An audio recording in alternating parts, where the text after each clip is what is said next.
Powerful hands often dig deep, but greed digs deeper still. In a sun-baked enclave, an HOA president mistook a black farmer for an easy mark. She ordered an illegal tunnel under his fields, siphoning the aquifer to crown their manicured paradise. He looked solitary, outmatched, tied to soil and memory. But the land had taught him pressure, patience, and how water answers theft. When his well faltered, he redirected the flow through their hidden vein, turning fountains to geysers and lawns to swamps. By the time the flood receded, their scheme, sponsors, and swagger would be drowned, and justice would speak. Before we go any further, comment where in the world you are watching from and make sure to subscribe, because tomorrow's story is one you don't want to miss. Anthony Ridley stood at the edge of his field as the Texas sun painted the morning sky in streaks of orange and pink. The fresh dawn air carried the earthy scent of fertile soil and growing crops. He bent down, scooping up a handful of dark earth, letting it sift through his weathered fingers. This land knew his touch, just as it had known his father's and his grandmother's before that. The irrigation pipes hummed softly as water flowed from the ancient aquifer deep beneath his property. Anthony walked the rows of his corn crop, checking each section of pipe for proper flow. His boots left careful prints in the soft dirt between the growing stalks. The system wasn't fancy, just honest metal and PVC that he maintained himself, but it was efficient and reliable, like everything else on the farm. "Looking good today," he murmured, adjusting a connector where the water pressure seemed a bit low. The corn was coming in strong this season, the stalks already chest-high, and a healthy deep green. His late wife Sarah would have loved to see it. She always said the best mornings were spent walking the fields together. Anthony paused at the eastern fence line, where his property met the new housing development. The contrast was stark. His living, breathing farmland against their perfectly manicured lawns and identical beige houses.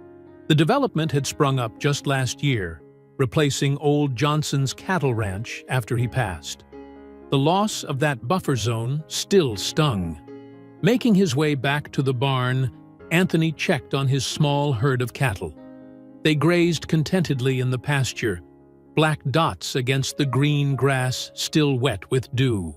These animals were descendants of the first few cows his grandparents had bought after finally securing ownership of the land. Each generation had added to the herd, building it slowly but surely, just as they'd built everything else here, with patience and determination. Inside the barn, Anthony found the old tin box where he kept the farm's documents.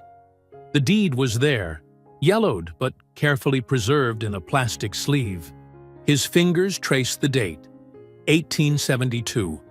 That was when his great-grandparents, just a decade after emancipation, had managed to buy these first 40 acres. They'd been sharecroppers before that, working land that belonged to others, dreaming of the day they'd have their own. "You'd be proud," he whispered to their memory.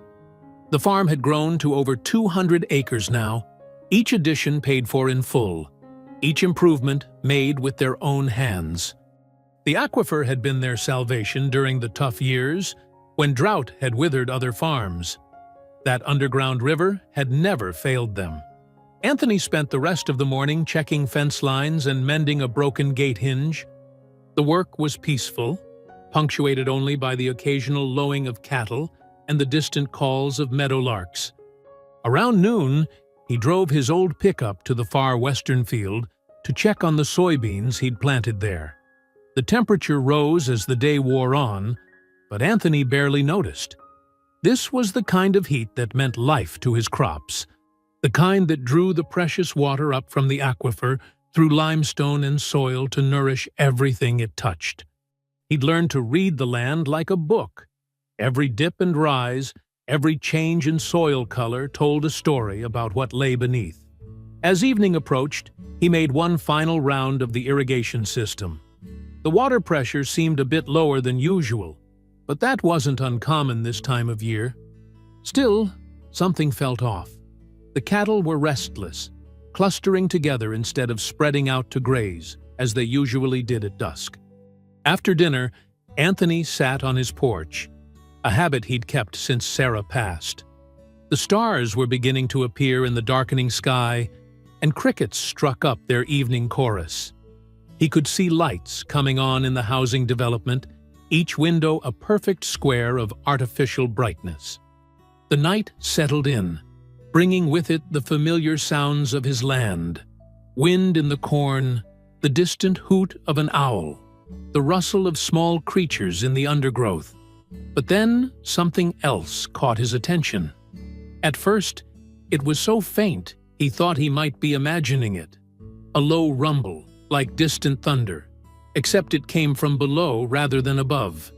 Anthony stood, walking out into the yard. The vibration was clearer now, a mechanical grinding that seemed to come from deep within the earth itself. His cattle, usually settled for the night, began to move uneasily in their pasture, their nervous lowing carrying across the darkened fields. Anthony pressed his palm flat against the ground, feeling the tremors more distinctly now. Whatever it wasn't natural. No earthquake or settling earth made sounds like that. The rumbling grew stronger, then faded, only to return again, moving like some giant underground creature tunneling beneath his land. In the darkness, his cattle bunched together, their shapes barely visible, but their distress clear in their movements and sounds. Anthony stood in the night, listening to that strange mechanical grinding beneath his feet, a sound that had no place here among the natural rhythms of his farm. The vibrations traveled through his boots, up his legs, setting every nerve on edge with their alien presence. The noise seemed to be coming from the direction of the housing development, but that made no sense. What could they be doing at this hour that would shake the earth itself? Anthony remained still, focusing on the sound, trying to understand what he was hearing. His cattle continued their nervous movements, their hooves drumming softly against the ground as they shifted in the dark, adding their own percussion to the unsettling symphony beneath the soil. The next morning dawned hazy and humid. Anthony was already up before sunrise, his sleep disturbed by memories of those strange vibrations. He pulled on his work boots and headed straight for the eastern fence line, where he'd heard the sounds strongest. The dew-dampened grass soaked his pant legs as he walked. Something bright caught his eye, a flash of orange among the green. Drawing closer, he found surveyor stakes driven into his soil, their neon tips like warning flags. They formed a line, spaced every 20 feet or so, running parallel to the development's fence. What in the world? Anthony knelt to examine one of the stakes. The plastic tag attached to it bore numbers and markings he didn't understand, but the stake was fresh, the disturbed soil around its base still loose. These hadn't been here yesterday. Behind the stakes, deep tire tracks cut through his field, the kind made by heavy equipment, not regular trucks. The tracks led to a clearing just beyond his property line, where the grass had been completely flattened. Anthony's jaw tightened. Someone had brought machinery onto his land without permission. He followed the tracks back toward the development. A familiar voice called out from the other side of the fence. "Morning, Anthony." It was Dale Henderson, whose small ranch bordered both Anthony's farm and the new houses. The old rancher was walking his fence line, something he did every morning like clockwork. "Dale," Anthony nodded, walking over to meet him. "You see any equipment out here last night?" Dale's weathered face creased with concern. "Sure did. Big trucks, the kind they use for serious digging. Came in after dark, which ain't normal for construction work." He spat into the grass. "Been hearing things, too. Word is those developers are planning something big." "What kind of big?" Anthony asked, though his stomach was already knotting with suspicion. "Don't rightly know," Dale shook his head. "But that HOA president, that Marjorie Kane woman, she's been bragging about some fancy water feature they're putting in. talking about raising property values, making the place more exclusive. He said the last word like it tasted bad. Anthony looked back at the surveyor's stakes. They need permits for that kind of work. Should, Dale agreed. But you know how things work around here lately. Money talks, paperwork walks. He adjusted his hat, squinting at the morning sun. Them developers got the county eating out of their hand. Building inspector's brother-in-law works for their construction company, if you catch my meaning. Anthony caught it all too well. He'd seen how the development had skirted regulations before, cutting down protected trees and filling in wetlands with barely a whisper of protest from local authorities. Keep your eyes open, Dale advised. Something ain't right about all this. They're moving too fast, working odd hours, like they don't want folks seeing what they're up to. After Dale moved on, Anthony walked the entire line of stakes, counting 23 in total. They formed a perfect arc that curved away from the development and into his field. He pulled out his phone and took pictures, making sure to capture the tire tracks and the flattened clearing as well. Throughout the day, Anthony tried to focus on his regular tasks, feeding livestock, checking irrigation lines, fixing a broken tractor belt. But his mind kept returning to those stakes and what they might mean. The water pressure in his irrigation system seemed even lower today, though the aquifer had never failed before. Late afternoon brought the sound of engines from the development's side. Anthony walked to the fence line and saw several large trucks pulling away, including a drilling rig. The workers ignored his presence, avoiding eye contact as they packed up their equipment. He waited until the sun had set, darkness settling over the land like a heavy blanket. The night was quieter than the previous one. No mechanical grinding, no restless cattle. But that only made Anthony more suspicious. Taking a shovel from his truck, he returned to the line of stakes. He chose one near the middle of the arc and began to dig. The soil gave way easily, too easily for land that hadn't been worked. Someone had already disturbed this earth recently. 3 feet down, his shovel struck something hard. Anthony carefully cleared away more dirt, revealing a section of new concrete. He pressed his palm against it and felt a faint vibration, like water moving through a pipe. The pieces started coming together in his mind. The surveyor's stakes, marking a curve. The late-night work. The dropping water pressure. The HOA's planned water feature. His hands tightened on the shovel handle as anger rose in his chest. Working methodically, Anthony dug several more test holes along the stake line. Each one revealed the same thing. Fresh concrete about 3 feet down, all carrying that subtle vibration. Someone had installed an underground structure on his property, without his knowledge or permission. In the darkness, Anthony stood in one of the holes he'd dug, feeling the vibrations through his boots. The soil here held memories of his grandparents' sweat, his parents' dreams, his own lifetime of work. Now strangers had violated it, burrowing beneath like thieves in the night. He climbed out and stood looking toward the development, where lights blazed in perfect rows of identical houses. His land had survived drought, storms, and hardship. It had provided for his family through generations of struggle. Whatever these people were planning, they had chosen the wrong farmer to push around. The next morning arrived with streaks of pink and orange painting the sky. Anthony had barely slept, his mind churning with plans. He pulled his old pickup truck onto the rough path along the fence line, the bed loaded with a sledgehammer, work lights, and his phone, ready to document everything. The morning air was cool against his skin as he unloaded his equipment. He'd chosen the spot carefully, where the vibrations felt strongest and the ground showed signs of recent work. Setting up the work lights on their stands, he positioned them to illuminate the area he planned to investigate.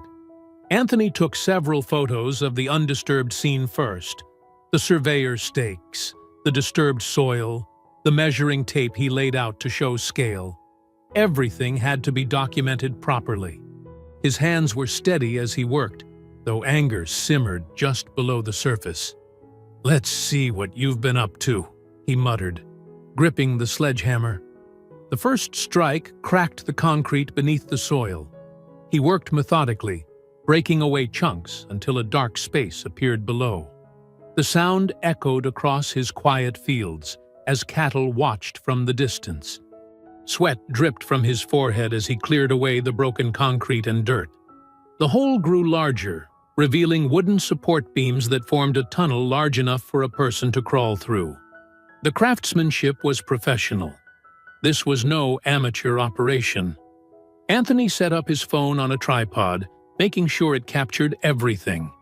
"This here's my land," he spoke clearly for the recording. "Been in my family for 3 generations.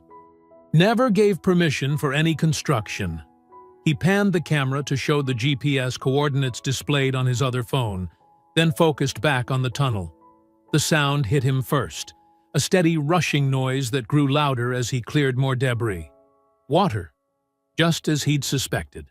A large pipe ran along the bottom of the tunnel, secured with heavy brackets. Even in the worklight's glare, he could see water flowing through the semi-transparent sections.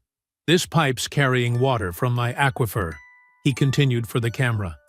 "Following these stakes, it runs from my well area straight to that HOA development." He touched the pipe carefully.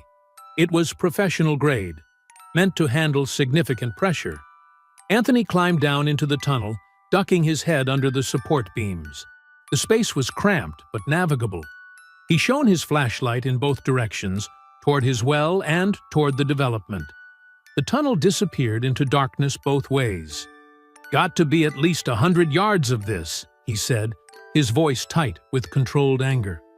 "All of it dug under my land without a single word to me." He focused his camera on a joint in the pipe, where water leaked slightly, forming a small puddle. The craftsmanship told him this wasn't cheap work. Someone had spent serious money to steal his water. The wooden supports were pressure-treated lumber, the concrete reinforced with rebar. This was meant to last. Standing in the tunnel, Anthony felt the weight of generations pressing down on him. His grandparents had worked as sharecroppers on this very soil before finally saving enough to buy it. His parents had fought off developers and drought to keep it productive. Now, here he was, watching strangers steal the lifeblood of his farm through a hole they'd dug like thieves. He took more footage, being thorough. Close-ups of the construction, the water flow, the way the tunnel had been hidden. His hands were shaking slightly now, not from fatigue, but from a deep, burning anger he hadn't felt in years. Back above ground, Anthony called his niece Jasmine. She answered on the second ring, her voice alert, despite the early hour. "Uncle Tony? Everything okay?" "Need your help, Jazz," he said, still filming the tunnel. "Got something here people need to see." "What am I looking at?" she asked, after he sent her the first video clip. "HOA next door dug a tunnel under my land," he explained, his voice controlled but tight. "They're stealing water from my aquifer to fill their fancy lake." "They what?" Jasmine's voice rose with indignation. "That's completely illegal. Did you call the sheriff?" "Will do, but we both know how that might go." Anthony recorded another angle of the tunnel. "Need to get this out there first. Make sure it can't be swept under the rug." "Send me everything," Jasmine said. He could hear keys clicking as she typed. "Every video, every photo. I'll post it everywhere. Twitter, Facebook, Instagram. Tag all the local news stations." Anthony continued filming as he explained the situation in detail. The night work, the surveyor's stakes, the dropping water pressure that now made terrible sense. Each piece of evidence carefully documented. "Got it all," Jasmine said, after he sent the last clip. Her voice had that fierce tone he recognized, the same one her mother, his sister, used to get when facing down injustice. "This is going online right now, Uncle. This has to be seen." "Make sure they can't deny it," Anthony said, standing at the edge of the tunnel. The morning sun had risen fully now, casting his shadow across the exposed theft of his water, his rights, his heritage. "Trust me," Jasmine replied, determination clear in her voice. "By noon, everyone's going to know exactly what they did. Let them try to explain this away." The evening sun cast long shadows across the manicured lawns of Oakwood Heights as Anthony parked his truck in front of the development's clubhouse. The two-story building, with its pristine white columns and perfectly trimmed hedges, stood like a monument to excess. Luxury cars filled the parking lot, Mercedes, BMWs, and gleaming SUVs that had never seen a speck of mud. Anthony straightened his collar and grabbed his tablet. He'd changed into clean work clothes, but he knew he'd still stand out among the HOA crowd. Not that he cared. He had truth on his side. The meeting was already in progress when he pushed through the heavy double doors. Conversation stopped mid-sentence as heads turned. The room was filled with about 40 people, most in business attire, seated in neat rows of folding chairs.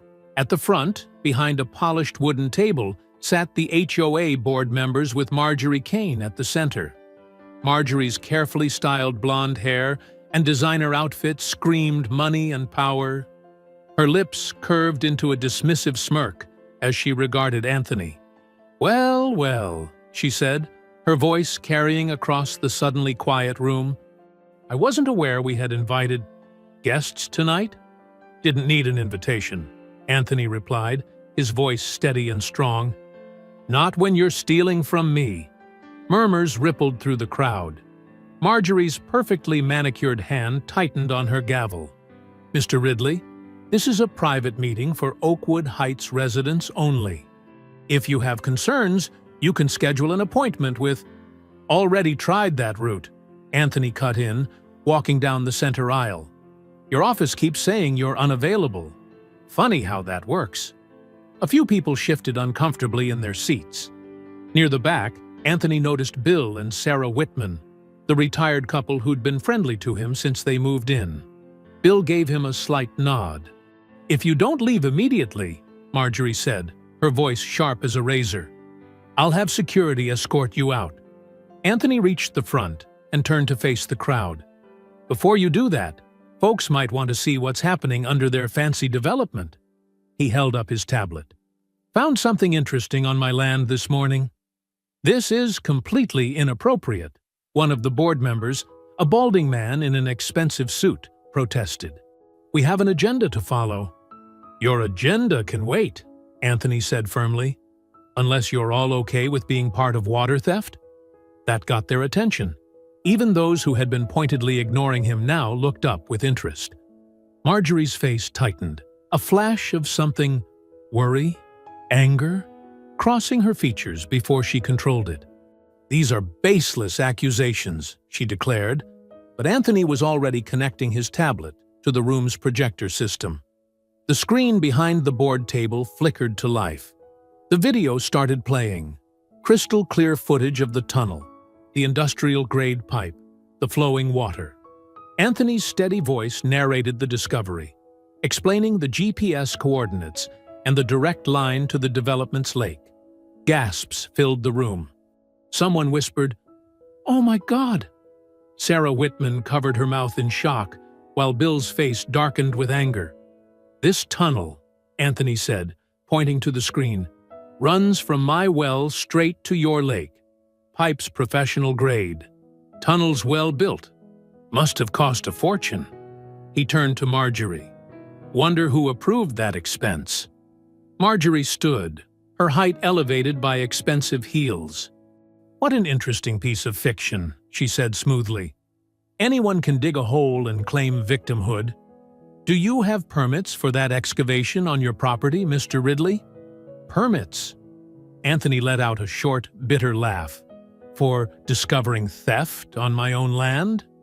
"The HOA has all necessary water rights and construction permits," Marjorie continued, her voice dripping with condescension. "Our lake and irrigation system are fully legal and approved by the county."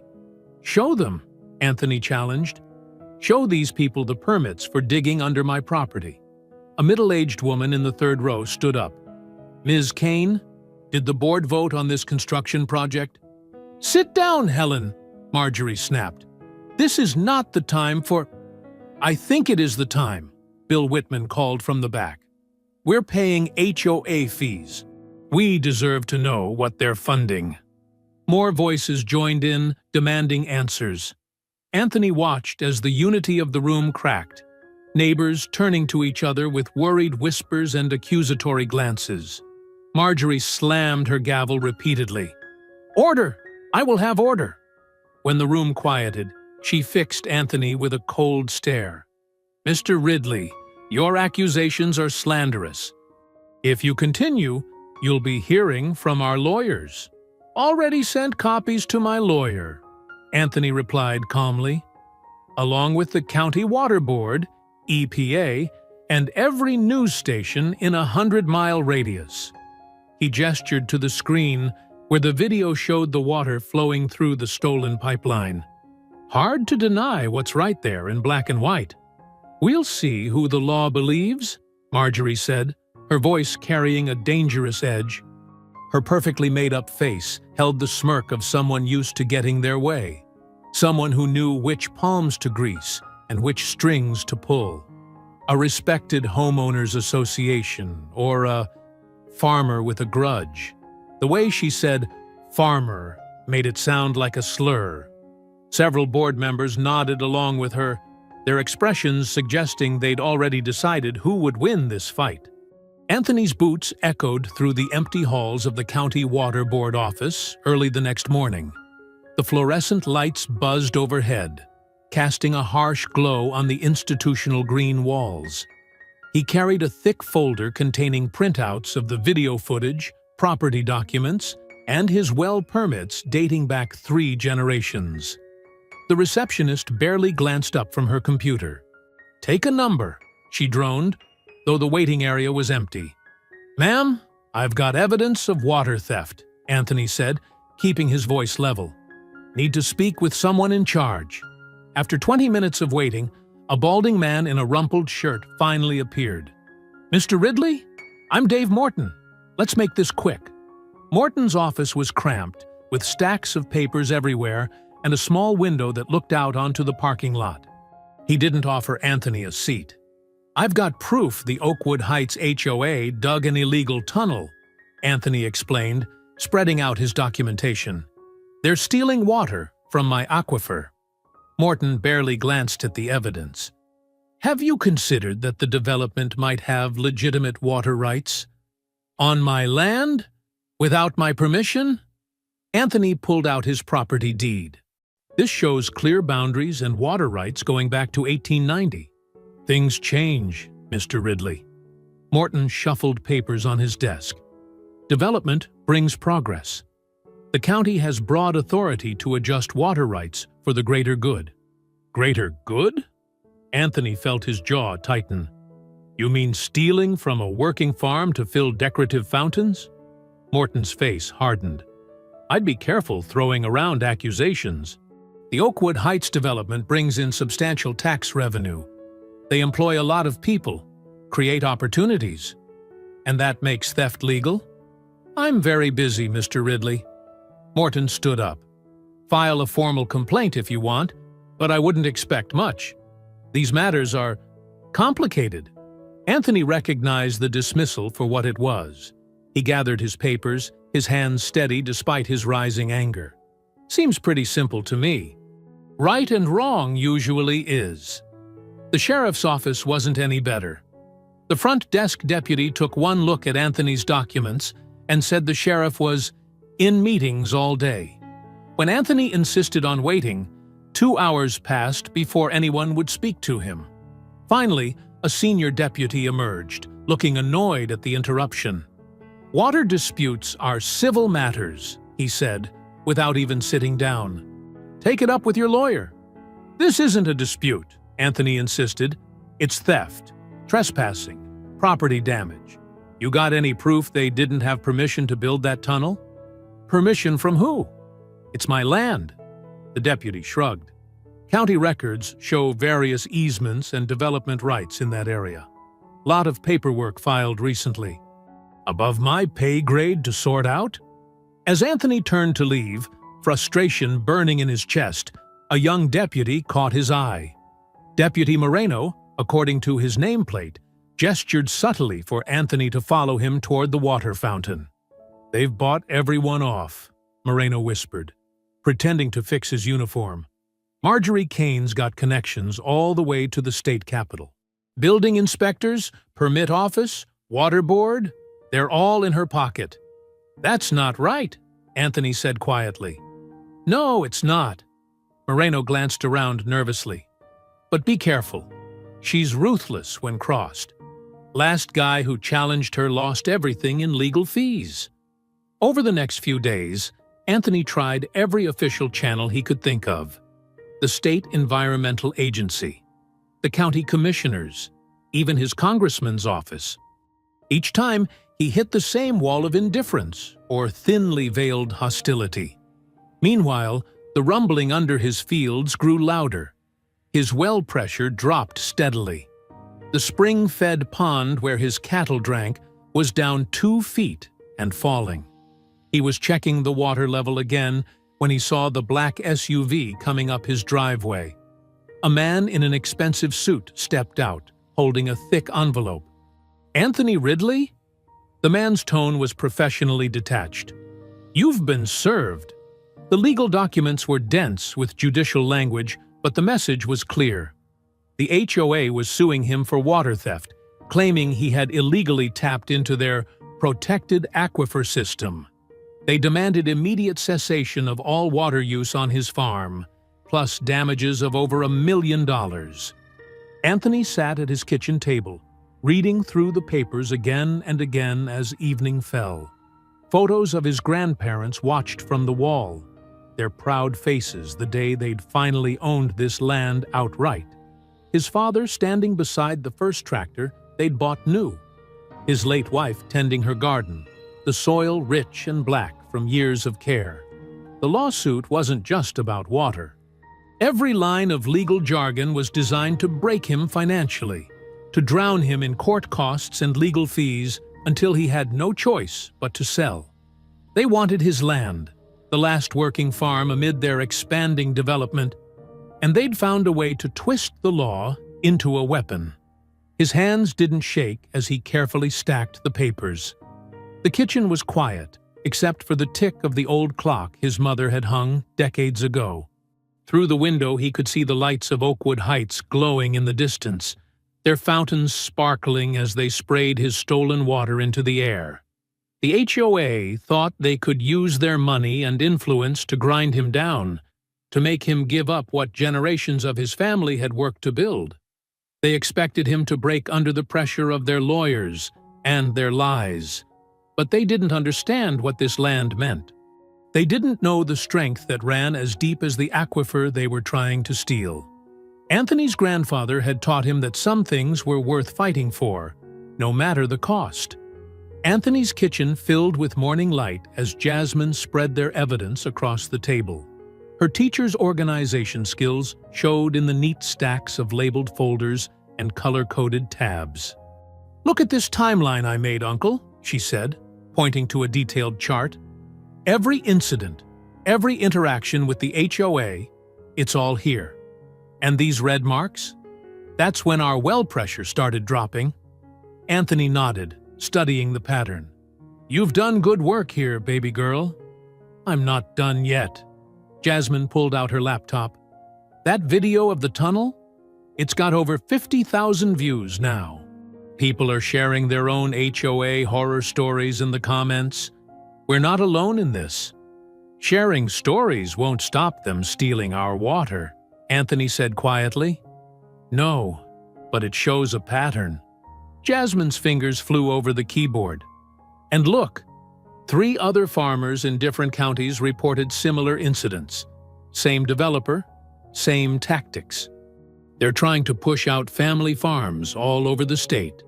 Anthony's pastor, Reverend Marcus, sat across from them, his weathered Bible beside him on the table. He'd known Anthony's family for 30 years, had buried Anthony's wife and parents. "The Lord tells us to seek justice," Reverend Marcus said, his deep voice gentle but firm. "But he also warns us to be wise as serpents. These people, they're counting on you to react with anger, to make mistakes." "I am angry," Anthony admitted. "They're not just stealing water. They're trying to steal our history, everything my family built." "Then we fight smart," Jasmine insisted. "I've been talking to Bill and Sarah Whitman from the development. They're retired military, bought in before Marjorie Kane took over the HOA board. They've got copies of all the original planning documents." "The ones that don't show any tunnel?" Anthony asked. "Exactly." Jasmine pulled out more papers. "And Sarah used to do community organizing.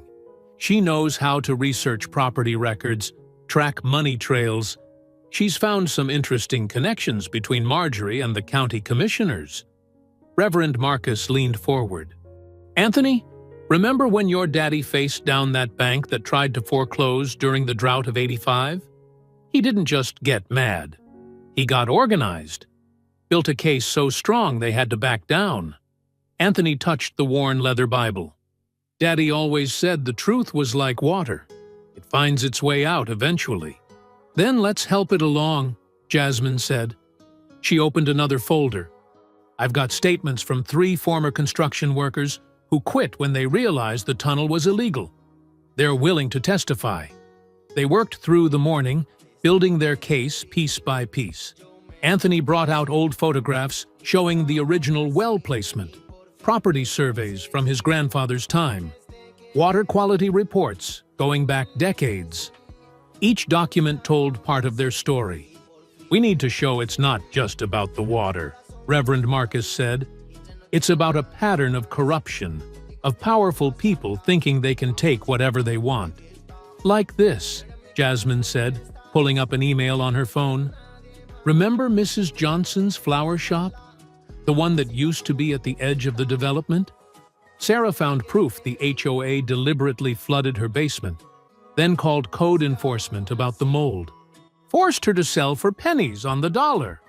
Anthony's jaw tightened. "Mrs. Johnson was at my wife's funeral, brought food for 3 days straight. And here's something else." Jasmine spread out a series of satellite photos. "See how the development keeps expanding? Each time, they target family-owned properties, create problems with water, roads, whatever it takes. Then swoop in when people can't fight anymore. The question is," Reverend Marcus said, "how do we stop them?" "We build a wall of truth so high they can't climb over it," Jasmine declared. "Every permit, every inspection, every deed, we check it all. Find the lies.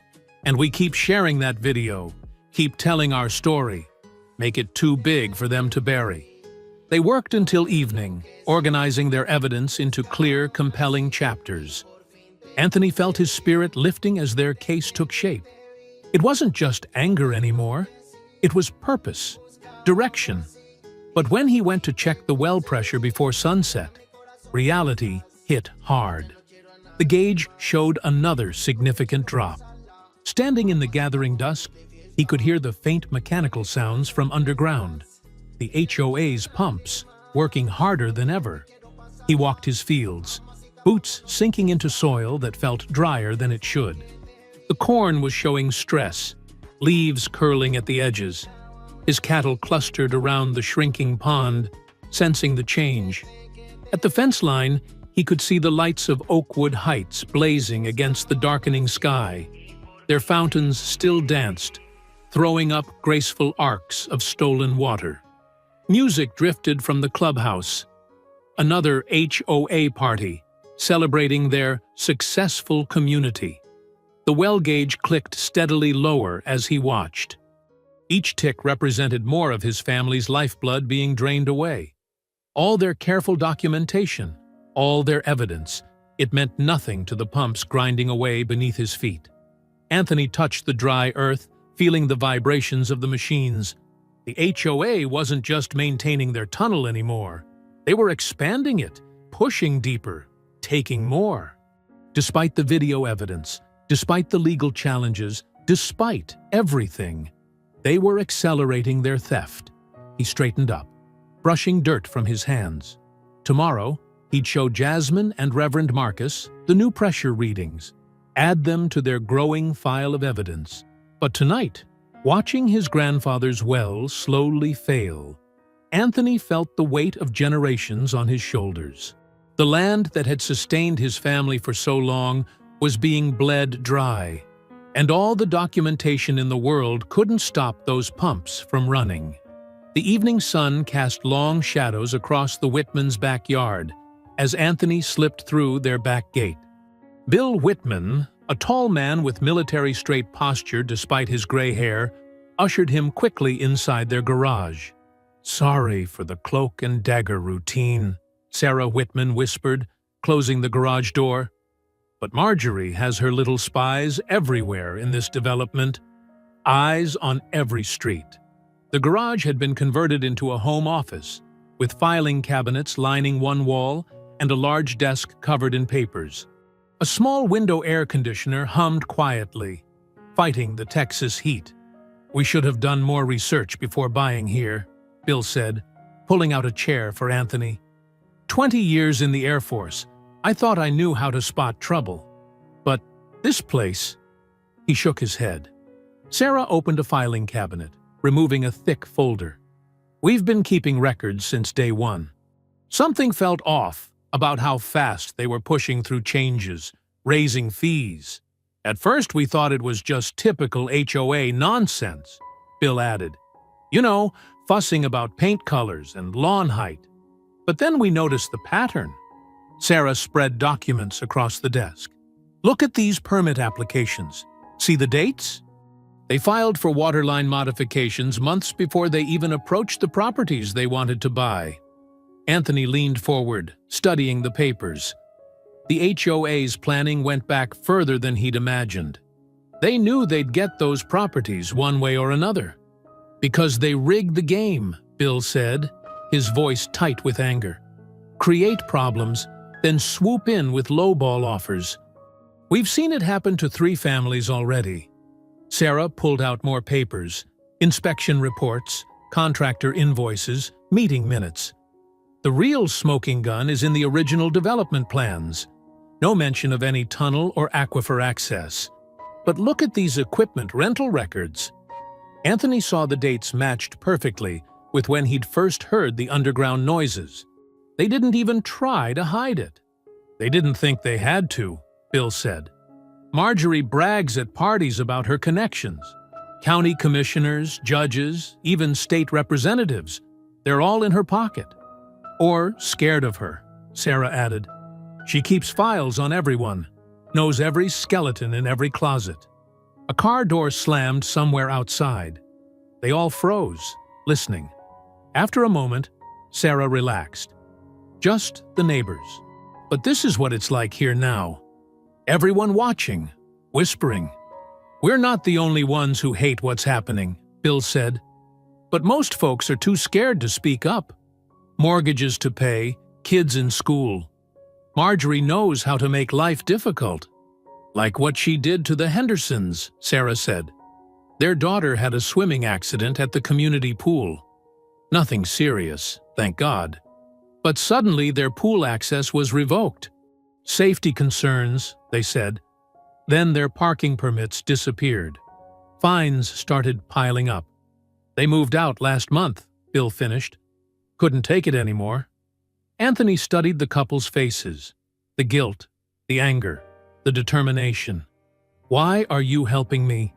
You're taking a big risk." Sarah's eyes flashed. "Because it's right.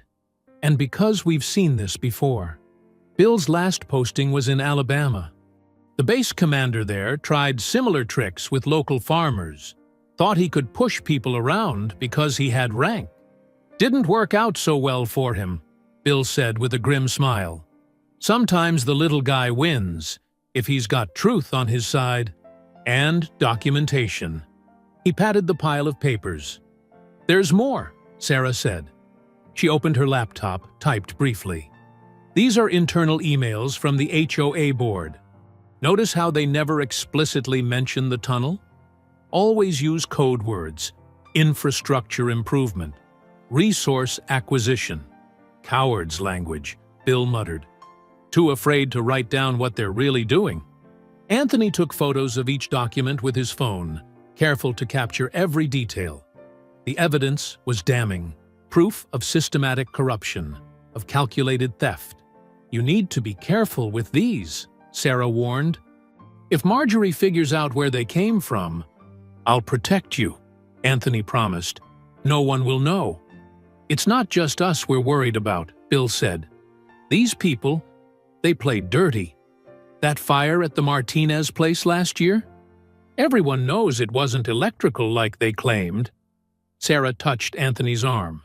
We've seen what they do to people who stand up to them. Just watch your back. They packed the documents carefully into a plain manila envelope.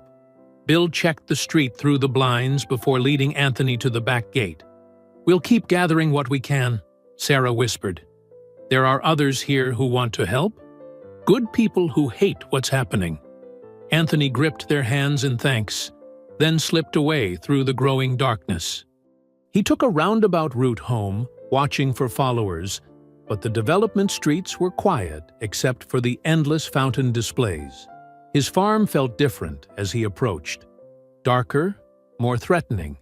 The security light he'd left on by the barn was dark. As he got closer, he saw the bulb had been smashed. The note was pinned to the barn door with a hunting knife, the blade driven deep into the wood. The paper fluttered in the evening breeze, white against the weathered red paint. 4 words in neat typewriter print: "Sell now before it gets worse." Anthony stood there, feeling the weight of the documents in his hands, hearing Bill and Sarah's warnings echo in his mind. The knife gleamed dully in the last light of day, its message as clear as the words on the paper. The county courthouse stood tall and imposing in the morning sun, its limestone walls gleaming. Anthony straightened his tie, the same one he'd worn to his wife's funeral, and took a deep breath before climbing the wide steps. His lawyer, Maria Chen, met him at the entrance. She was young but fierce, recommended by Jasmine, who knew her from law school. "Ready?" she asked, adjusting her glasses. "Remember, let me do the talking." Inside the courtroom, Marjorie and her HOA board members sat in expensive suits, their own team of lawyers spreading papers across their table. They barely glanced at Anthony as he walked past. Judge Harrison, a weathered man with steel-gray hair, called the court to order. Marjorie's lead attorney stood first, launching into practiced arguments about property rights and development needs. "The HOA's infrastructure projects are fully permitted," he declared, waving documents. "Mr. Ridley's accusations are baseless attempts to obstruct progress." Maria rose calmly when her turn came. "Your Honor, we have evidence that those permits were obtained through fraud." She approached the bench with the files from the Whitmans, careful not to reveal their source. "These documents show systematic deception in the HOA's applications." She displayed the timeline of equipment rentals, overlaid with satellite photos showing unauthorized construction. The HOA began tunneling before any permits were issued. "They're stealing water from a historic aquifer that sustained my client's farm for generations," Marjorie whispered urgently to her lawyer, who jumped up with objections. But Maria was ready. She played Anthony's video of the illegal tunnel, then showed the original development plans with no mention of water diversion. "And most damning," Maria continued, "these internal HOA communications show board members deliberately concealing their true intentions." She handed over printed emails, watching Judge Harrison's expression darken as he read. The HOA's lawyer tried to dismiss the evidence as circumstantial, but his voice lacked conviction. Judge Harrison held up his hand for silence. "I've seen enough," he said. "The evidence suggests serious irregularities in the HOA's conduct. Until a full investigation can be completed, I'm issuing an immediate injunction.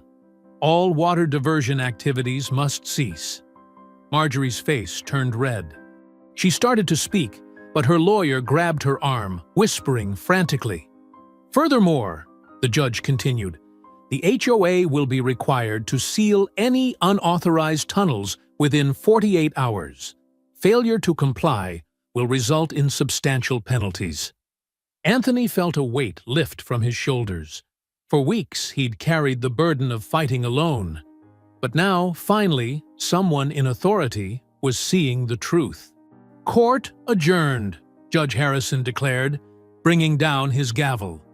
Outside the courthouse, reporters gathered around Maria as she summarized the ruling. Anthony spotted Jasmine in the crowd, beaming with pride. She hugged him tight. "I knew you'd win, Uncle," she said. "Truth always comes out." They drove back to the farm together, Jasmine calling ahead to spread the good news. By evening, supporters began arriving. The Whitmans slipping in discreetly through the back way. Other neighbors Anthony hadn't even known were on his side. His kitchen filled with the smell of home cooking as everyone contributed dishes. Sarah Whitman brought her famous peach cobbler. The Martinez family arrived with still warm enchiladas. Even his pastor stopped by with a chocolate cake. Anthony set up folding tables in the yard, stringing lights between the trees. The evening air was soft and cool, carrying the scent of blooming jasmine. For the first time in weeks, he could hear natural sounds instead of construction noise. Crickets chirping, leaves rustling, his cattle moving quietly in their pasture. Jasmine helped arrange plates and cups, pausing occasionally to show people the latest social media response to their victory. "The story's gone national," she said. "People are calling it a triumph of justice over greed." Bill Whitman raised his glass. "To Anthony," he said, "for showing us all how to stand up to bullies." "To evidence," Maria added with a smile. "And judges who actually read it." Anthony looked around at the gathered faces, friends old and new, united in their belief in right over wrong. The food was good, the company better, but best of all was the feeling of vindication. His grandparents had fought to own this land, his parents had preserved it, and now he'd protected it for the next generation. Jasmine touched his arm. "You okay, Uncle?" "You're quiet." "Just grateful," he said softly, "for all of you, for this moment." They ate under the stars, sharing stories and hopes for the future. Someone brought out a guitar, and old gospel songs mixed with laughter in the night air. Anthony sat back, watching his community come together, stronger for having faced down injustice.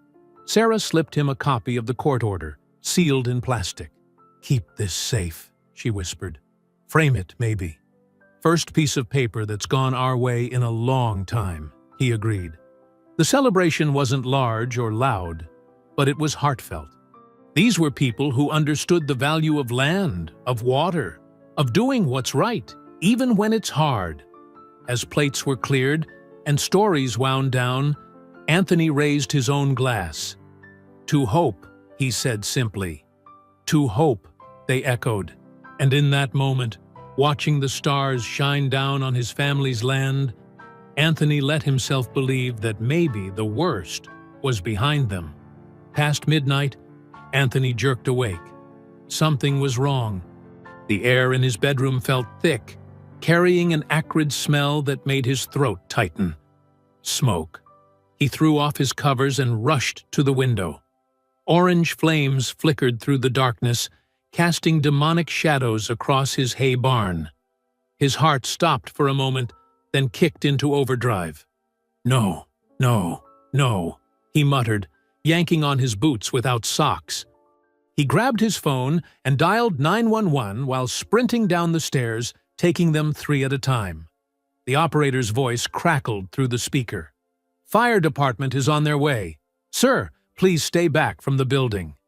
But Anthony couldn't wait. His cattle were penned near the barn, and the summer dry hay was burning like kindling. The heat hit him like a wall as he ran across the yard, making his eyes water.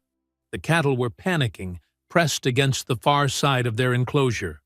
The metal gate was hot to the touch, making Anthony curse as he burned his palm. He wrapped his t-shirt around his hand and tried again, finally working the latch free. "Come on!" he shouted, swinging the gate wide. The cattle needed no more encouragement, thundering past him toward the safety of the far pasture. He counted them as they ran. 12, 13, 14, all accounted for. Flames were consuming the barn's wooden walls now, crackling and roaring. Anthony's lungs burned as he tried to get closer, thinking of the equipment stored inside. His old tractor, tools passed down from his father, irreplaceable things that told the story of his family's connection to this land. Sirens wailed in the distance, but they sounded too far away. The fire was spreading fast, feeding on decades of dust and dry wood. A support beam crashed down inside, sending sparks shooting skyward like angry fireflies. Neighbors began arriving, drawn by the flames and noise. The Martinez family came running with garden hoses, but the streams of water seemed pathetically small against the inferno. Sarah and Bill Whitman pulled up in their truck, Bill immediately joining Anthony in soaking the ground between the barn and other buildings. "Get back!" Sarah yelled as another beam collapsed. "Anthony, please! It's too dangerous!" He knew she was right, but his feet wouldn't move. That barn had stood since his grandfather's time. They'd celebrated harvests there, sheltered from storms there, stored the tools that kept the farm alive. Finally, fire trucks roared up the dirt road, red lights painting everything in surreal flashes. Professional firefighters took over, unrolling heavy hoses and shouting orders. They pushed everyone back to a safe distance. Anthony stood with his neighbors, watching helplessly as the barn burned. Sarah kept her arm around his shoulders, and Bill pressed a bottle of water into his hands. He hadn't even realized how thirsty he was from the smoke. "Your cattle?" Bill asked quietly. "Safe," Anthony managed between coughs. "Got them out first thing." More vehicles arrived, police cars, an ambulance, curious onlookers. Anthony recognized the young deputy who'd warned him about the HOA's influence. The deputy walked the perimeter of the fire slowly, shining his flashlight on the ground and making notes. The fire chief approached, his face grim beneath his helmet. "Sir, once we get this under control, we'll need to investigate the point of origin. Did you store any accelerants in the barn? Gas cans? Chemicals?" "Just the usual farm supplies," Anthony said. But they were all properly stored. He'd learned that lesson early from his father. Respect fire, keep things orderly. The chief nodded, then hesitated. "We found something concerning on the north side. Might want to take a look once it's safe." Hours passed. The flames gradually died down under the constant assault of water. By dawn, the barn was a smoking skeleton of blackened beams and twisted metal. The rising sun revealed the full extent of the destruction. And something else. The deputy called Anthony over, pointing to marks in the dirt. "2 sets of footprints," he said quietly. "And this." He indicated a plastic gas can lid, partially melted but clearly new. Not one of Anthony's old containers. "Doesn't prove anything," the deputy added quickly, seeing Anthony's expression. "Could have blown here from anywhere." But they both knew that wasn't true. The lid was too heavy to blow in the wind, and the footprints told their own story. Someone had crept up, poured accelerant around the barn's base, and lit it up before running away. The fire chief's official report would probably call it cause unknown. The police would file it away as unsolved. But Anthony knew exactly who was behind this. The same person who'd threatened him with ruin at the HOA meeting. Exhausted and still coughing from smoke inhalation, he watched the firefighters spray down the last hot spots. His clothes were soaked with sweat and water, his hands dirty and scraped from fighting to free the cattle. The sun climbed higher, promising another hot Texas day. Sarah brought him coffee in a thermos. "We'll help you rebuild," she said firmly. "The whole community will." Anthony nodded, but his throat was too tight to speak. The barn had been more than just a building. It was a piece of his heritage, a symbol of everything his family had built here. Now it lay in ashes because someone wanted to break his spirit. The deputy made a show of taking photos and measurements, but his earlier words hung in the air. They've bought everyone off. Even if he found proof, would anyone act on it?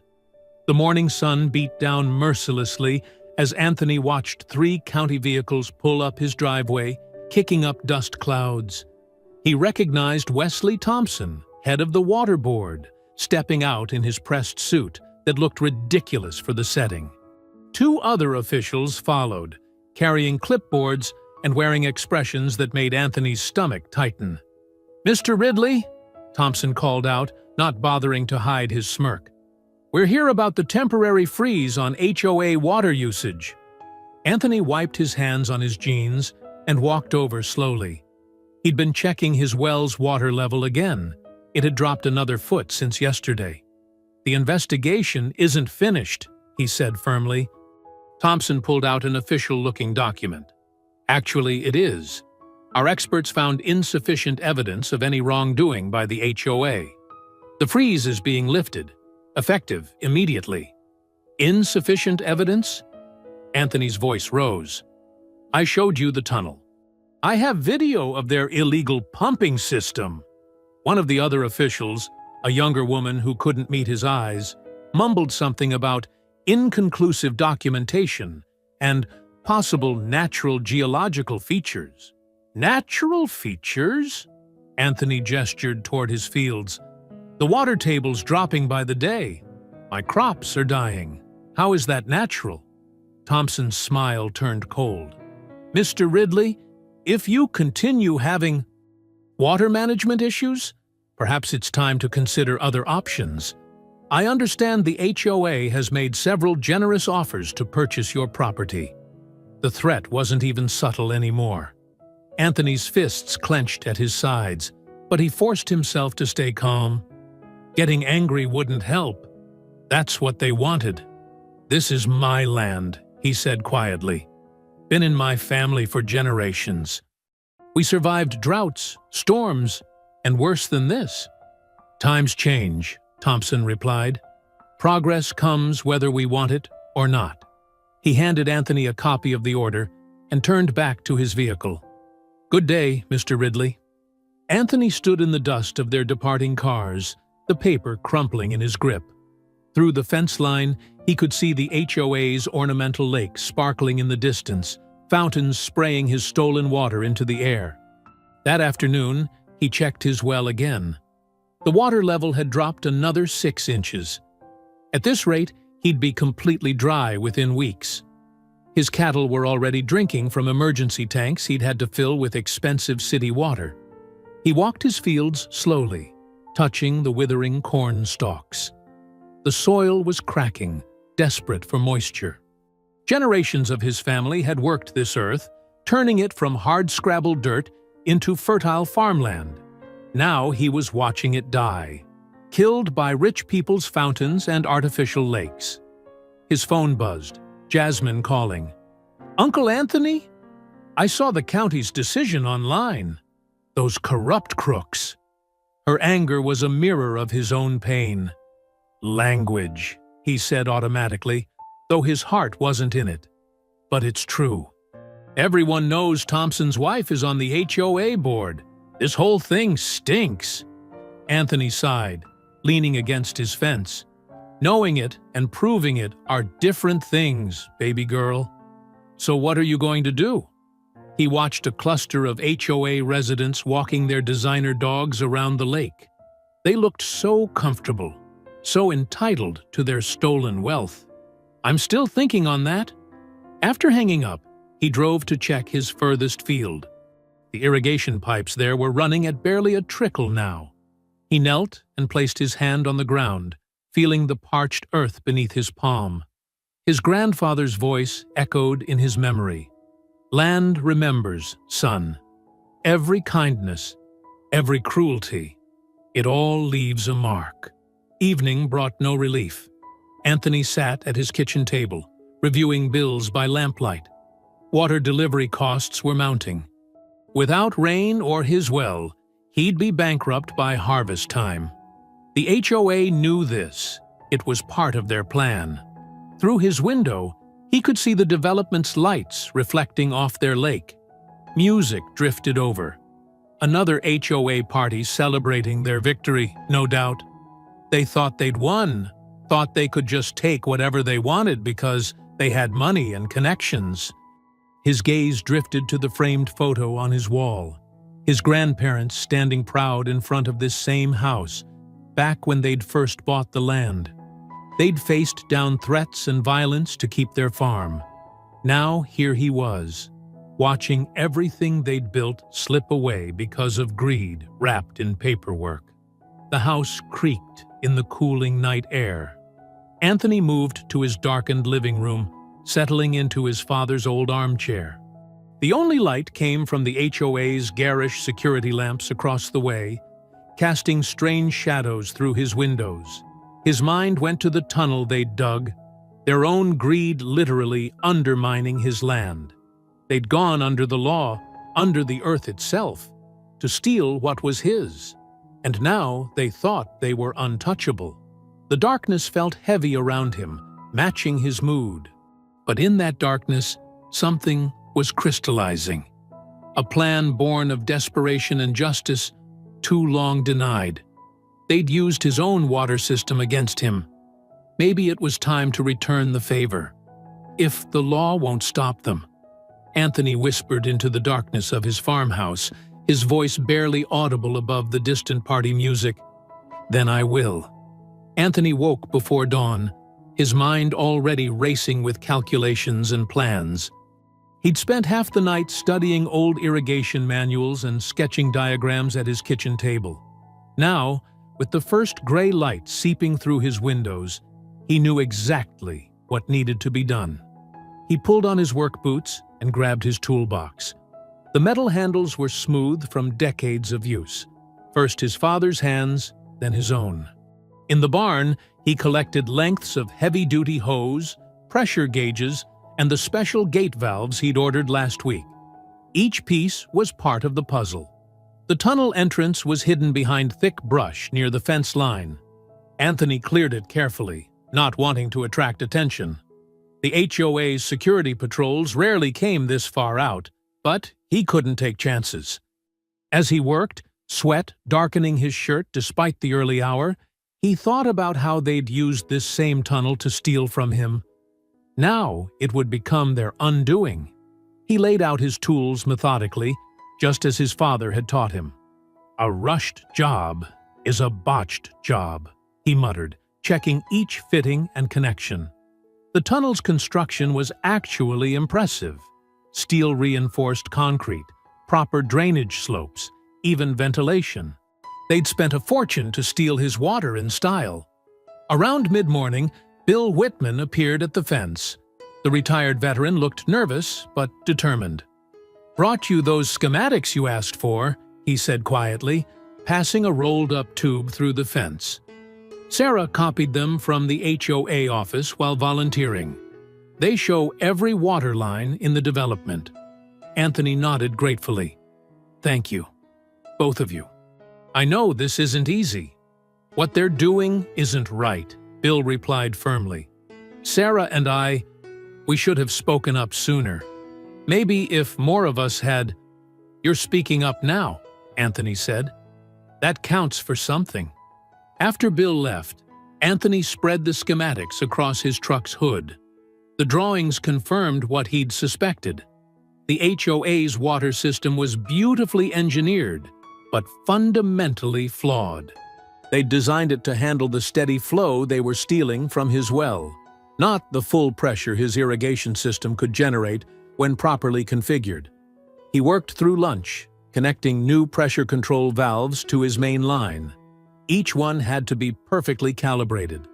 Too little pressure would make his plan ineffective. Too much could rupture the pipes before they served their purpose. His hands moved with practiced certainty, checking each seal twice. The sun climbed higher as Anthony ran new supply lines through his fields. He laid them in the irrigation ditches, hiding them under loose soil. Anyone watching would think he was just maintaining his regular watering system. Let them think that. Let them stay comfortable in their stolen security. Around 2 o'clock, Jasmine brought him lunch, a sandwich and cold tea. She watched him work while he ate, her young face creased with worry. "Uncle Anthony, are you sure about this? What if they try to blame you for damages?" He wiped his hands carefully before answering. "Can't blame me for their illegal tunnel failing. That's on them." He smiled slightly. "Besides, paper trails go both ways. I've documented every drop they've stolen, every complaint I've filed, every corrupt official who looked the other way." After Jasmine left, Anthony focused on the most crucial part, rerouting his main well pump. The huge machine thrummed with power as he adjusted its settings, increasing its capacity to maximum. He'd never run it this hard before, but desperate times called for desperate measures. He installed pressure monitors at key points, each one carefully calibrated. The digital readouts blinked steadily, showing the system was ready. Next came the control gates, heavy steel valves that would direct the water flow exactly where he wanted it. Each one had to be perfectly aligned. The afternoon wore on as Anthony checked and rechecked every connection. He couldn't afford any weak points or leaks. The HOA had built their tunnel to steal water slowly, steadily, like thieves in the night. But water could be a battering ram when properly directed, and Anthony knew every trick about handling water pressure that 3 generations of farming had taught his family. At 5 o'clock, he heard the HOA's evening social starting up. Music drifted across his fields as the residents gathered around their stolen lake. Anthony watched them through his binoculars, drinking wine, laughing, celebrating their victory over the simple farmer next door. They had no idea what was coming. As the sun began its descent, painting the sky in shades of orange and purple, Anthony made his final preparations. He checked each pressure gauge one last time, made sure every valve was sealed tight. The moment had come. Standing at his main control panel, Anthony took a deep breath. The same hands that had nurtured this land for decades now moved with grim purpose, closing off his regular irrigation valves one by one. Each click and thunk of the heavy handles felt like sealing a fate. Finally, he reached for the last control, the emergency redirect valve. This would send the full force of his well pump straight into their tunnel. He grasped the handle firmly, feeling the smooth metal warm under his palm. "You brought this on yourselves," he said quietly, and began to turn the valve. The pressure gauges immediately responded, their needles climbing steadily as water found its new path. Anthony watched the readings rise, listening to the deep rumble of water rushing through the pipes. The pressure was building, just as he'd planned. Now there was no turning back. The sun sank lower on the horizon, casting long shadows across his fields. In the growing darkness, Anthony stood by his control panel, monitoring the gauges as they climbed higher and higher. The hum of rushing water grew stronger, and he knew his plan was working exactly as intended. Anthony watched the first rays of sunlight creep across his fields, the dew glistening on the grass.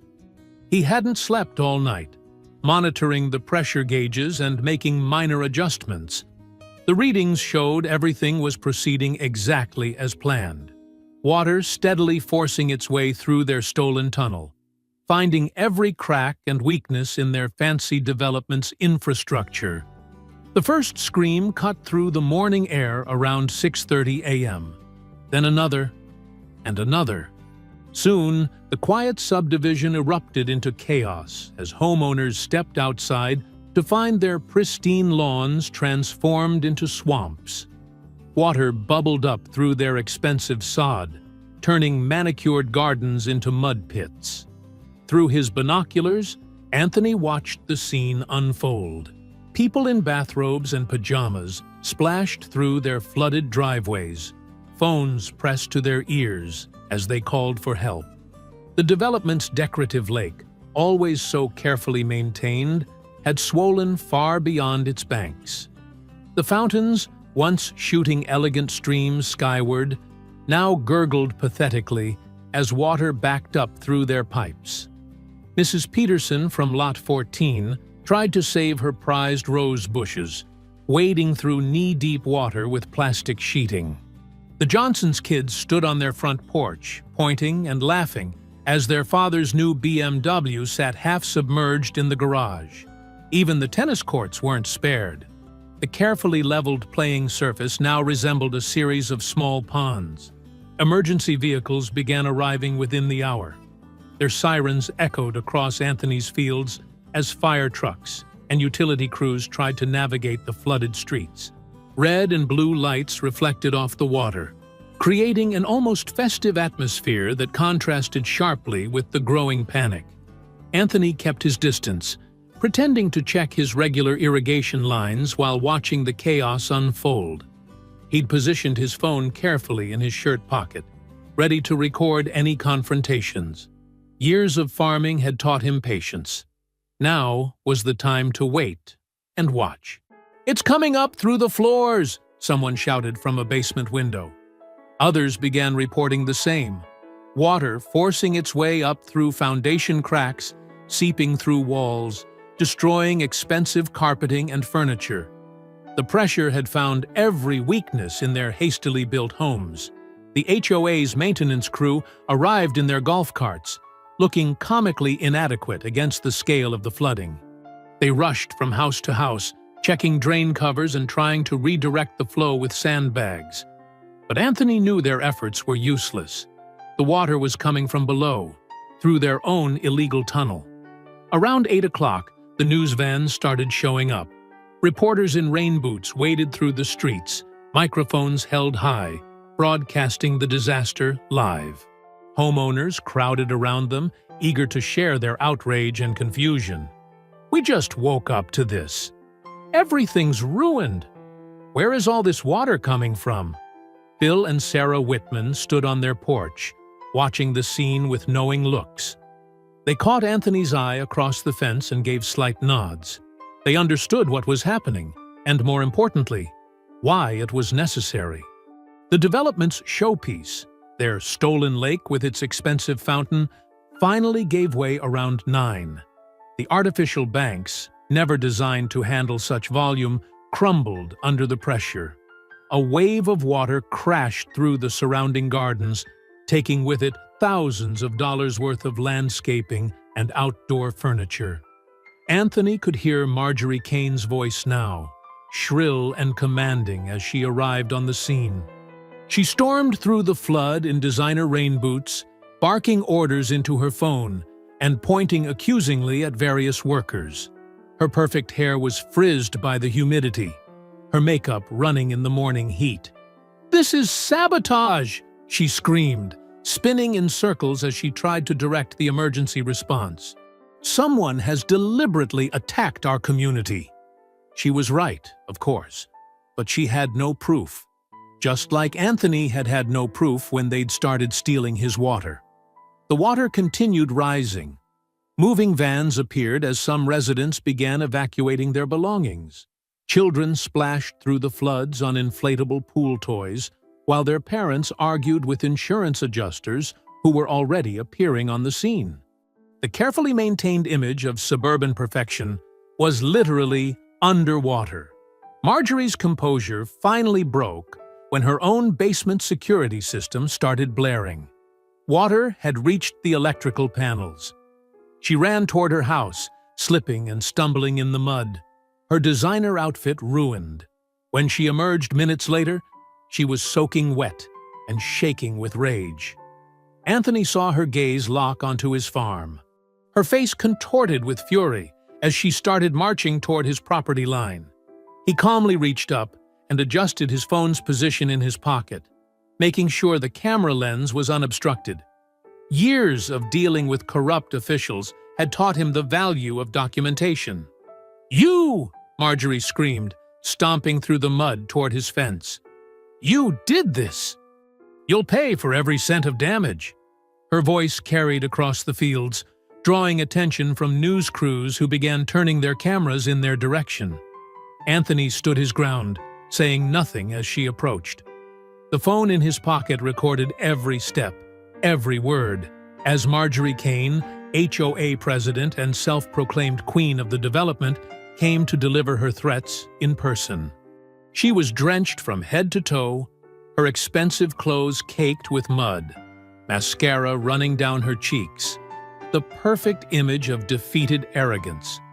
Anthony stood calmly as Marjorie's threats and accusations echoed across his property. His phone captured every word, every wild gesture as she promised to destroy him. Behind her, news cameras zoomed in, catching the perfect shot of the HOA president losing control while standing in ankle-deep water. "I'll make sure you never farm another acre," she screamed, jabbing her finger toward his chest. "I've got friends in high places who will shut your water off permanently." Anthony just smiled and pulled out his phone. "Thank you, Mrs. Kane. I needed that on record."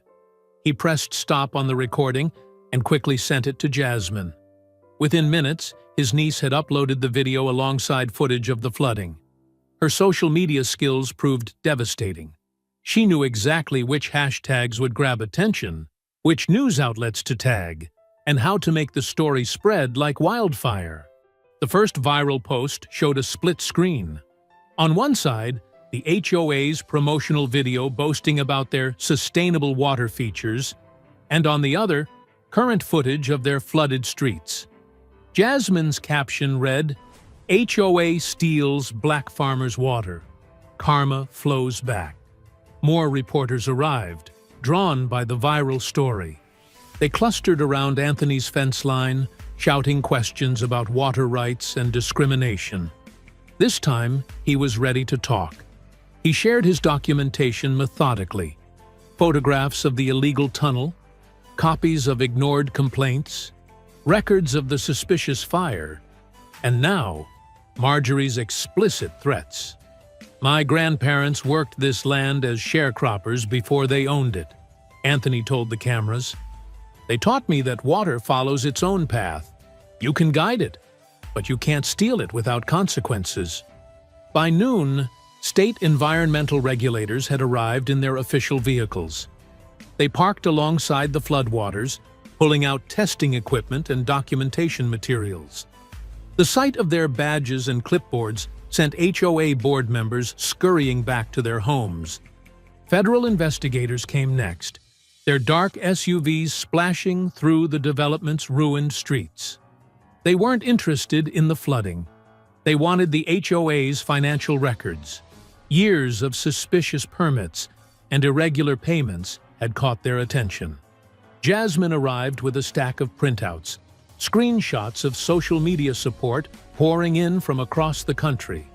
Similar stories emerged. Other communities where HOAs had tried to bully longtime residents. Other cases of water rights being violated. Anthony's stand had struck a nerve. "Look at this, Uncle," she said, showing him her phone. "People are organizing fundraisers to help with your legal fees. They're calling you the Water Warrior." Anthony shook his head at the nickname, but he had to admit it felt good to see the support. The Whitmans emerged from their house carrying boxes of HOA documents, years of meeting minutes, financial statements, and correspondence they'd quietly collected. "We should have spoken up sooner," Bill said, handing the files to an investigator. "But we're making it right now." Other homeowners began coming forward too. They shared stories of Marjorie's intimidation tactics, of mysterious fees and threatened liens. Each revelation added to the growing picture of corruption. News helicopters circled overhead, capturing aerial views of the flood damage. The development's perfect geometry was now distorted by swollen waterways and impromptu ponds. Expensive patio furniture floated past submerged barbecue grills, while crews tried desperately to pump out basements. Around 2 o'clock, a convoy of white vans pulled up to the HOA office. Agents emerged with search warrants ready to seize records. Marjorie tried to block their entry, claiming they needed appointments, but they brushed past her with federal authority. Box after box came out: financial records, construction permits, correspondence with county officials. Each one was carefully logged and loaded into the vans. Some papers were hastily shredded. The agents bagged these fragments as evidence of obstruction. Homeowners gathered to watch, their anger growing with each box removed. These were their HOA dues being carried away. Thousands of dollars paid for maintenance and improvements, now revealed as evidence of fraud. "Is this where our assessment fees went?" someone shouted. "Into bribes and kickbacks? What about my flooded basement?" another called out. "Who's going to pay for that?" Marjorie tried to maintain control, to rally her supporters, but her power was visibly draining away with each new revelation. Even her loyal board members kept their distance, huddled in small groups whispering about lawyers and liability. More residents approached the investigators, eager to share their stories. A line formed outside the HOA office as people waited to give statements. Years of accumulated grievances poured out: selective enforcement of rules, suspicious contracts, ignored complaints. The Whitmans organized an impromptu meeting in their garage, helping neighbors document damage and connect with authorities. Sarah's background in community organizing proved invaluable as she helped coordinate responses and gather evidence. "Everything has to be recorded," she insisted, passing out notepads. "Every threat, every mysterious fee, every time they ignored your complaints. It all matters now." Anthony watched from his property as the scene unfolded. The water was finally receding, leaving behind mud-stained lawns and waterlogged gardens.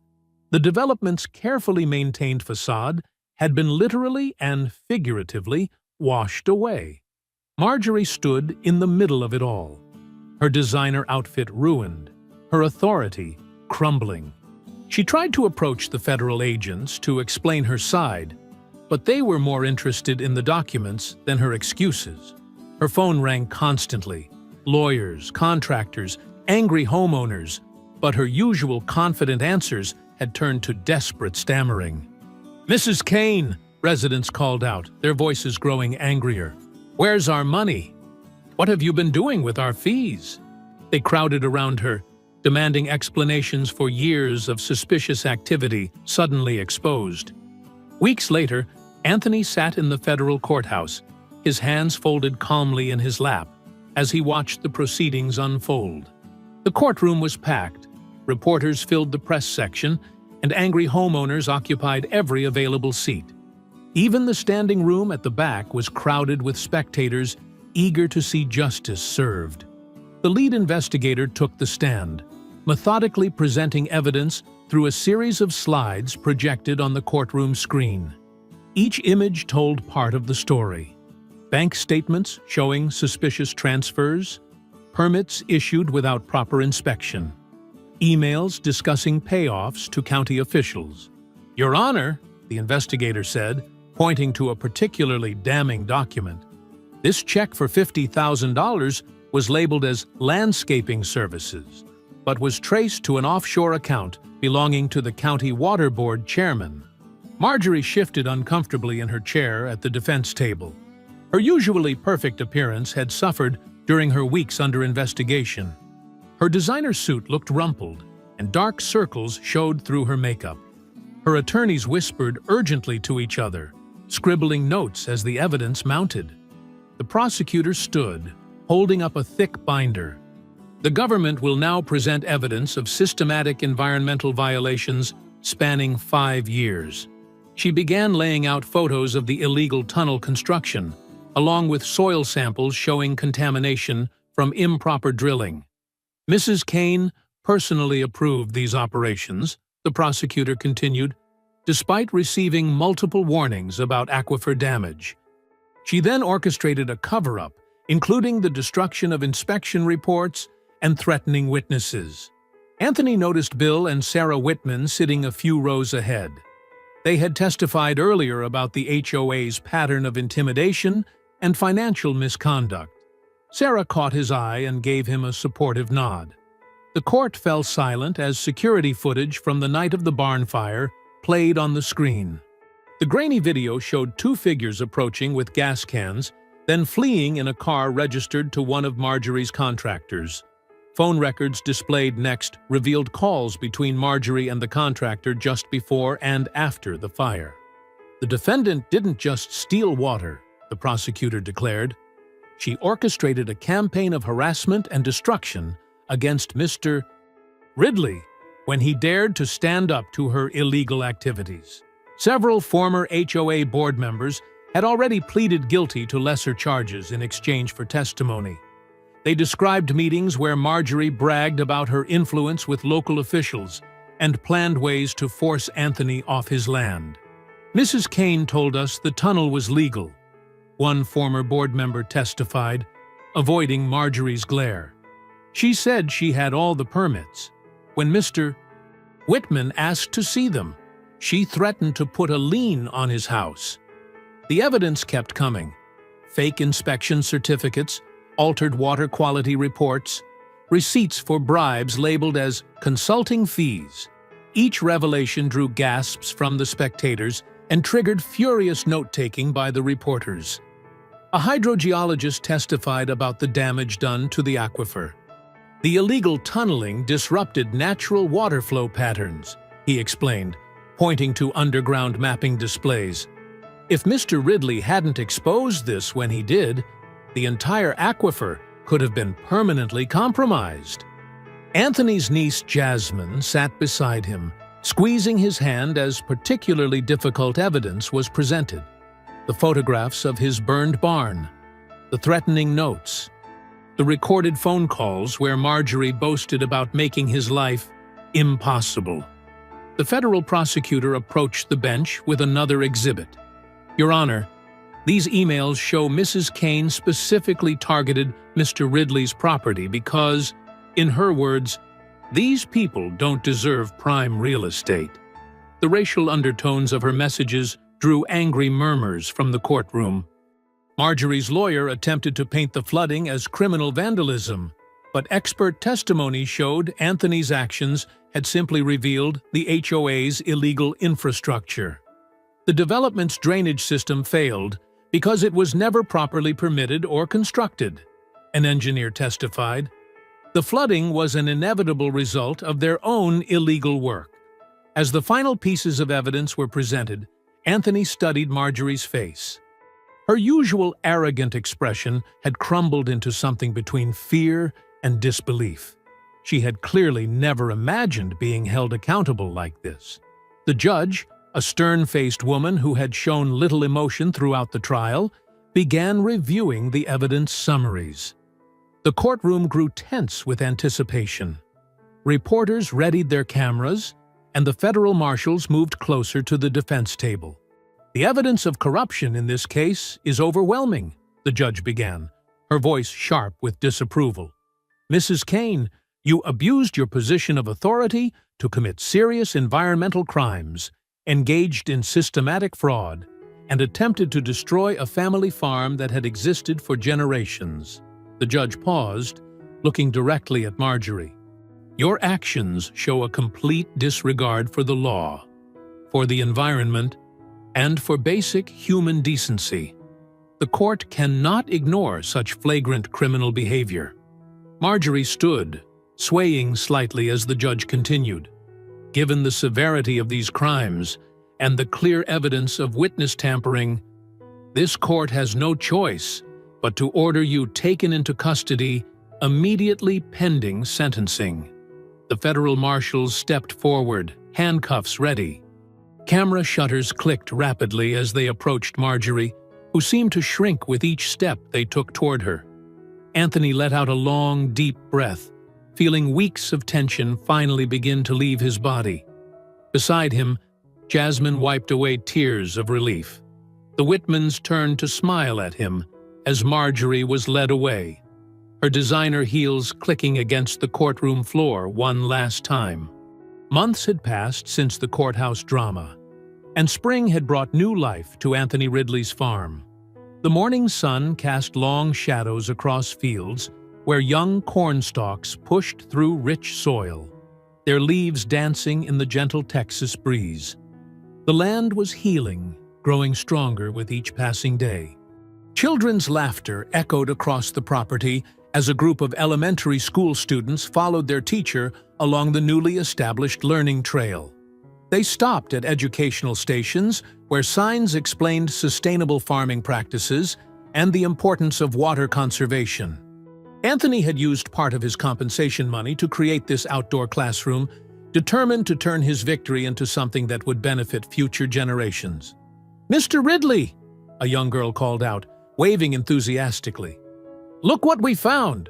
She held up a handful of earthworms, proud of her discovery in the composting area. Anthony smiled, remembering how his own grandfather had taught him about the importance of these humble creatures to healthy soil. "Those are nature's helpers," he explained, kneeling down to the children's level. "They make the soil rich, so our food can grow strong." The students crowded around, their faces bright with curiosity, as he showed them how to gently return the worms to their work underground. The restoration of his farm had become a community project. After the trial, neighbors from miles around had shown up with tools, seeds, and willing hands. Even some former HOA residents, disgusted by what their leadership had done, came to help rebuild the burned barn. What had started as one man's stand against corruption had grown into something larger, a reminder of what communities could accomplish when they stood together. Near the repaired barn, Bill Whitman was showing another group of children how the new irrigation system worked. The veteran's mechanical skills had proved invaluable in designing a more efficient watering setup. His wife Sarah had started a weekend farmers market on a corner of Anthony's land, where local growers could sell their produce directly to families. "The water pressure's better than ever," Bill called out as Anthony passed by. "Those new pipes we laid are working perfectly." The sound of running water from the irrigation ditches was steady and strong, a constant reminder that the aquifer still flowed freely beneath their feet. Anthony walked through his fields, checking the growth of his crops. The compensation from the state had allowed him to invest in better equipment and drought-resistant varieties. But it was the return of his water supply that had truly brought the land back to life. Where brown patches had once threatened to spread during the HOA's theft, green growth now flourished. Near the old fence line where the illegal tunnel had been discovered, workers were finishing a memorial garden. Stone markers told the story of the land, from his grandparents' first purchase to the recent battle for justice. Native wildflowers grew among the stones, their colors bright against the dark earth. "Uncle Anthony!" Jasmine called, walking up with her camera. She had been documenting the farm's recovery for a documentary about rural land rights. "The new seedlings in the greenhouse are ready for transplanting. And the school principal called. 3 more classes want to schedule field trips." Anthony nodded, proud of how his niece had helped transform his personal victory into a movement for education and change. Her social media posts during the crisis had brought national attention, but now they showed a different story, one of renewal and hope. The restored well house stood as a testament to resilience, its new solar-powered pump humming quietly as it drew water from the aquifer. Anthony had insisted on using part of his compensation to install monitoring equipment that tracked water quality and usage, ensuring transparency and environmental protection for years to come.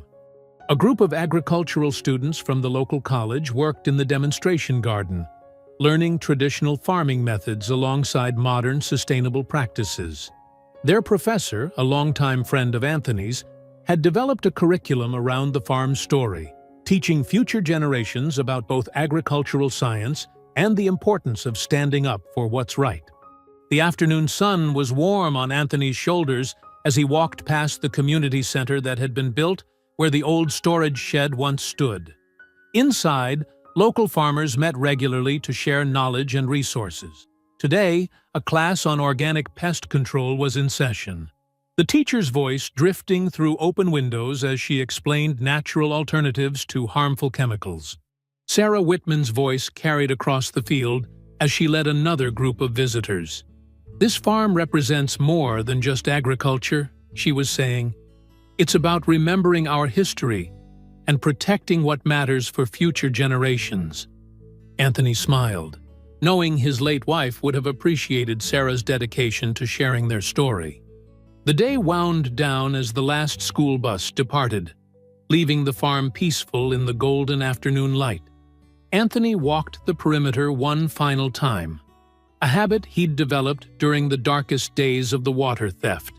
But now, each step was one of gratitude rather than worry. New saplings lined the drive where his grandfather had once planted trees, a symbol of faith in the future. Their leaves rustled in the evening breeze, small but strong, reaching toward the sky. Like the farm itself, they were young again, ready to grow into something greater. As the sun began to set, Anthony climbed the steps to his porch, the boards creaking familiarly under his feet. He settled into the old rocking chair, watching the water flow through the irrigation ditches that veined across his property. The sound was peaceful, constant, a rhythm that spoke of life and continuity. Dawn was just breaking, painting the sky in shades of pink and gold. Anthony stood at the porch railing, his hands wrapped around a steaming cup of coffee.